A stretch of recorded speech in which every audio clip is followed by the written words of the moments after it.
Premium কোয়ালিটির ভিতরে আর একটা ছোট ব্যাগ দেখাতেছি। ছোট সাইজের ব্যাগগুলো কিন্তু খুবই কিউট সাইজের ভিতরে, এক্সক্লুসিভ ব্যাগগুলো।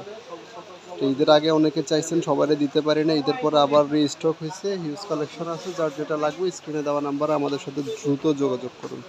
এটা কালার হচ্ছে মোট 5টা। একটা হোয়াইট কালার, আর একটা হচ্ছে পার্পল টাইপের কালার। কালারগুলো কিন্তু খুবই জোস, খুবই ইউনিক। হোলসেল নিতে চাইলে হোলসেল নিতে পারবেন, আমাদের সাথে দ্রুত যোগাযোগ করুন। মালগুলো কিন্তু প্রোডাকশন অনেক দেরিতে হয়, অ্যাভেলেবেল থাকে না সব সময়। এখন আসছে, এখন লাইভ দিচ্ছি, এখন যার যেটা লাগবে এখনই নিয়ে নেবেন। দেরি করলে পরে আফসোস করবেন, ব্যাক পাইবেন না। 5টা কালার, 5টা কালারই খুবই জোস কালার। ব্ল্যাকটা তো জাস্ট অসাম একটা কালার। স্ক্রিনে দেওয়া নাম্বারে আমাদের সাথে দ্রুত যোগাযোগ করুন। আর যারা চান সরাসরি শপে এসে নিতে, আমাদের ঠিকানা এই যে এখানে দেওয়া আছে, ফোন নাম্বার দেওয়া আছে, আমাদের সাথে যোগাযোগ করে আমাদের শপ থেকে চাইলে হোলসেল নিতে পারবেন। ধন্যবাদ।